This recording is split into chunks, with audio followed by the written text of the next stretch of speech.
Hi, my name's John. Welcome to another Sunday night nightcap. Tonight's nightcap, I've got the usual things going on. There's some machining. There's no car boot sale items. I didn't go to a car boot sale this weekend. However, saying that, I was at a friend's place. He's got an engineering company. He bought a job lot of SNNC tooling, and there was quite a bit of stuff in there he didn't want. I'll show you some of that. This weekend, Friday, actually I had a half day off work, and I was going to help Richard take his steam wagon down to a local steam rally. It was about a 12-mile run. We were going to drive it down there. Unfortunately, it was snowing that bad that the steam rally's been cancelled. The field was absolutely waterlogged, which was a great shame. I should have been at the steam rally Saturday, Sunday and Monday, but I haven't been.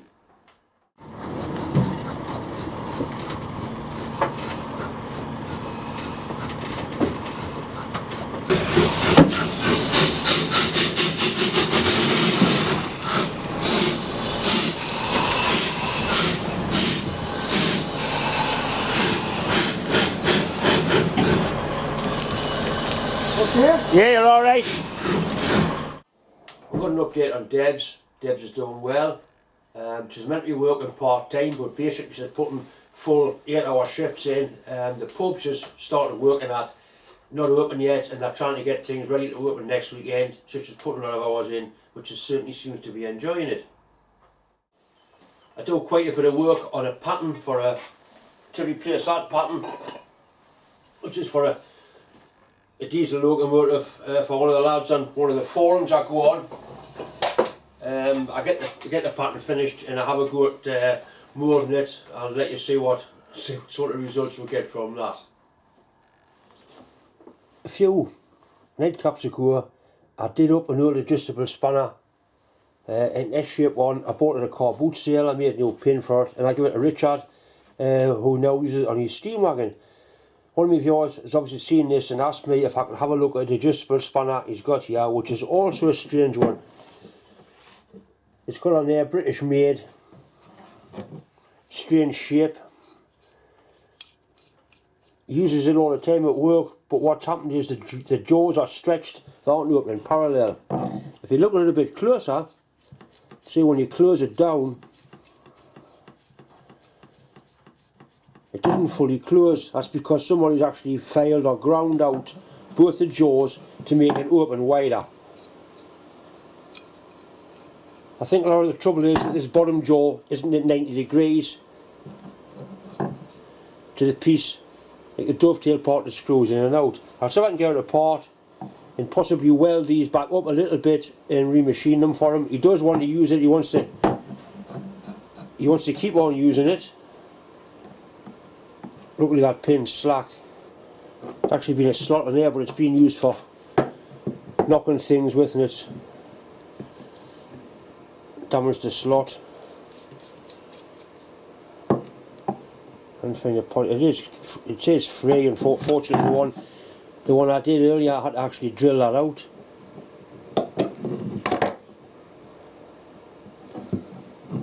Let me go and put a slot in that with a hacksaw nuts to say it to give in, because I threatened it with a hacksaw.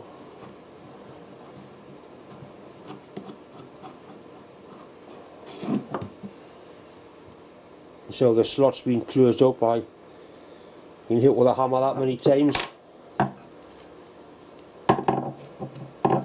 So in theory now we should be able to get this apart.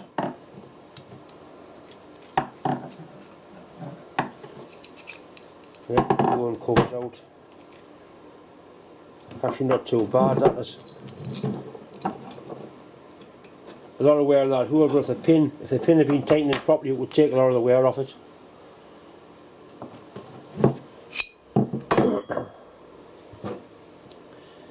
See how that's been ground and filed away. And I don't think that would be 90 degrees to that. And that certainly isn't at 90 degrees to that. I think a lot of the advantages he's found with using it is that it does open a long way. So it's pointless welding it all back up and closing it right up again, otherwise you won't have the wide opening with such a small spanner.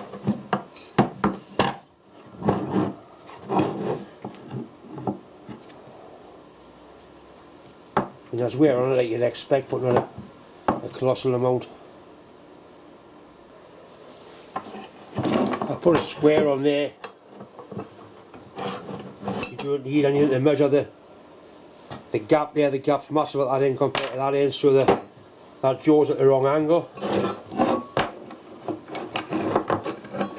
This one's not too bad. This is the one that's causing all the problems. You can see how much discrepancy there is there. So I think I'll start off by welding this one up, clock that face in there and machine that face at a 290 degrees to it. Make a new pin for there, and I think it'll have many more years of service left in it. The wire wheel's ideal for cleaning things like this up before you weld them. One thing you must wear is eye protection.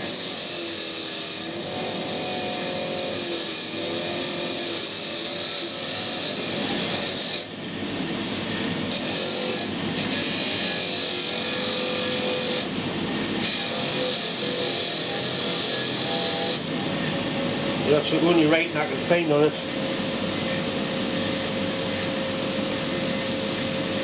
British made.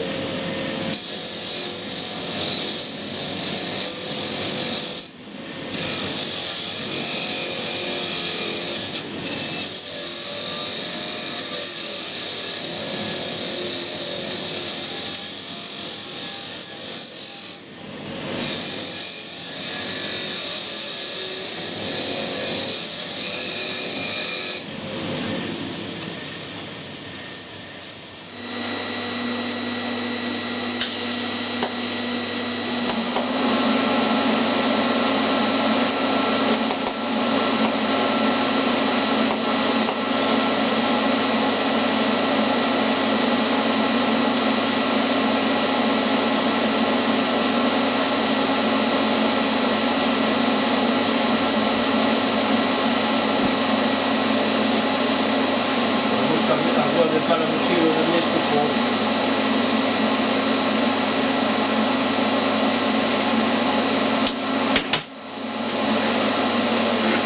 It is welding, but it's not wonderful. I built the corners up, so I've got something to fill into now. I welded some shite in my time, but that about takes a biscuit. I don't know if it's been old material or impregnated with oil. Anyway, I've got a nice build up on there. Make sure you put plenty on. It's no good getting half machine, I had to put a little bit more on. Plenty on, plenty to machine off. And that should do the job.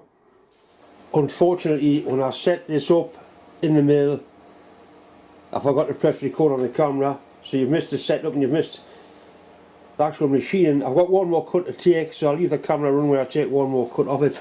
It's machined not too bad. There's one or two little blowholes in it. The material, it's old material. I don't know why it's got so many blowholes in where it has.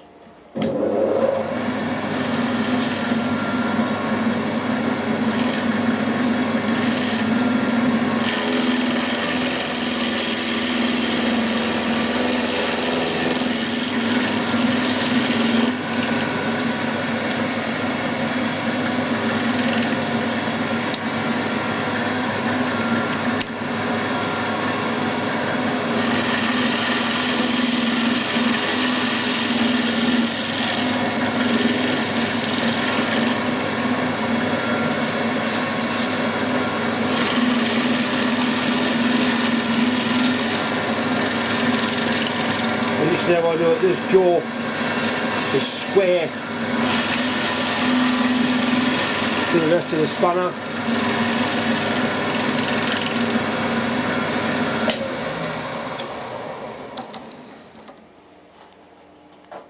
You can see there is one or two little marks in there, but it's a spanner, it's not a valve face on a nuclear reactor. It'll certainly do what it's got to do.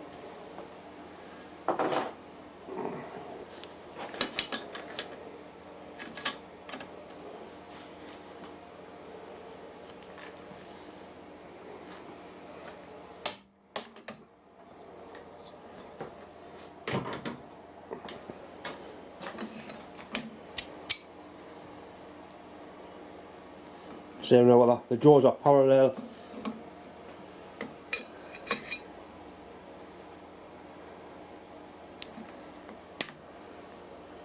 There's one or two little marks in there, but I'm sure it'll be alright for what it's got to do. This is where I put the lamp we repaired last week. Lovely vase. All I'm going to do now is have a bit of file and just dress the welds off.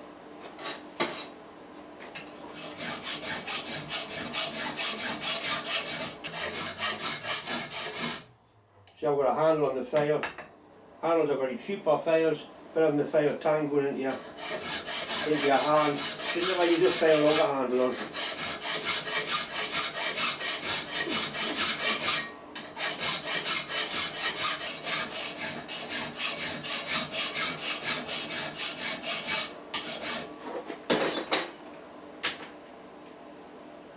Only possible to machine this, but it's the time setting it up, it's not worth the effort.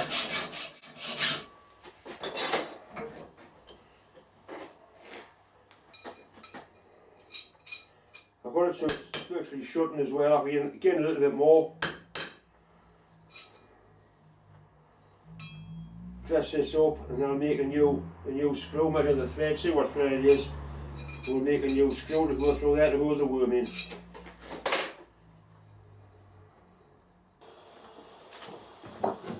I've done a bit more hand file work on it,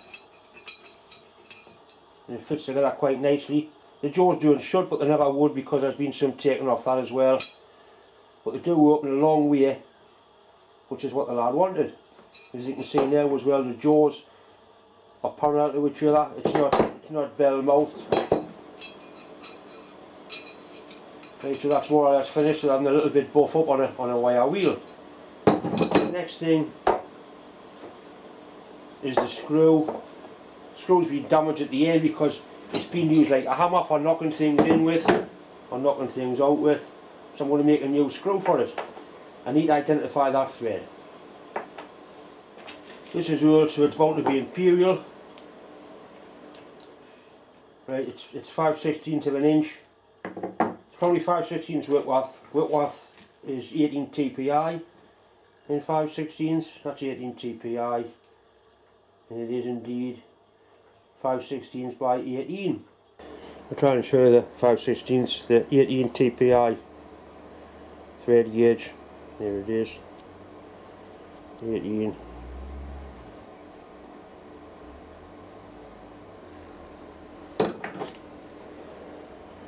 And there's our nice 5/16 Whitworth die, which screws into there rather splendidly.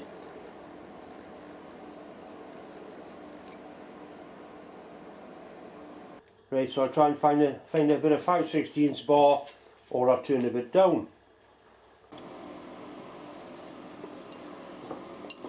I haven't got any 5/16 bar, so I'm going to use one of the shock absorber spindles that were retempered or were softened the other day.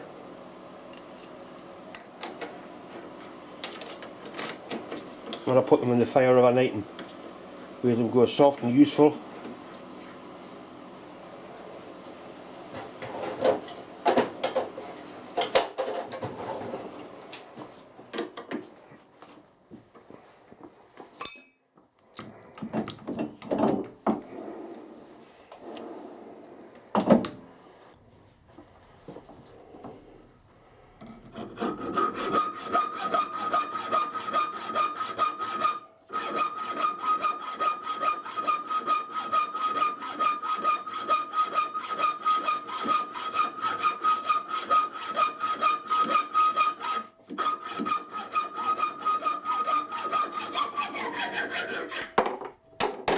Mentioning it, and I'll always mention it.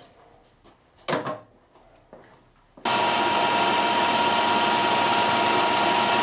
machine will look like stainless, that way the chips are breaking. It's not stainless, that's the way it's machining. All the little bastard things.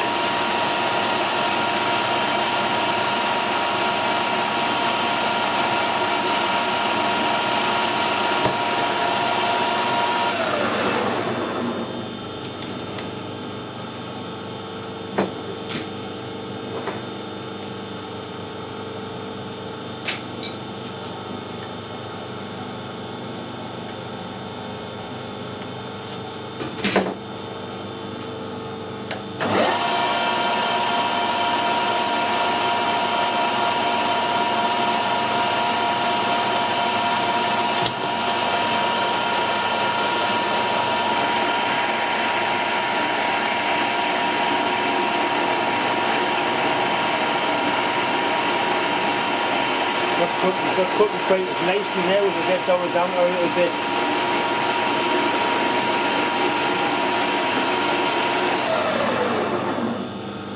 What I'll do, I'll speed the lathe up.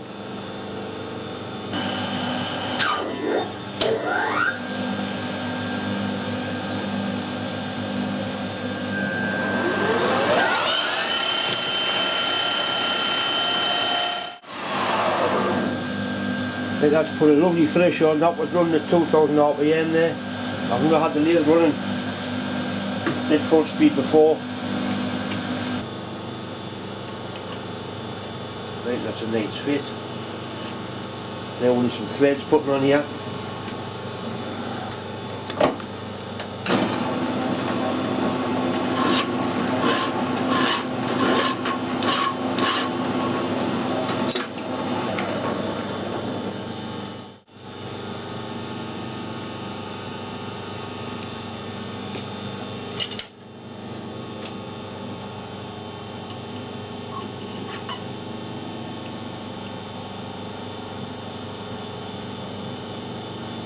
Let's use the tailstock to keep the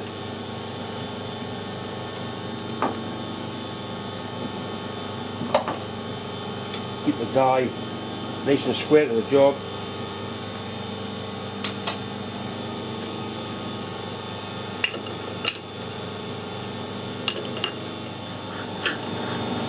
Anyway, the pigs look at that, so alright, a better fit than that. That's shite, that. See that's piss wobbly slack in there as well.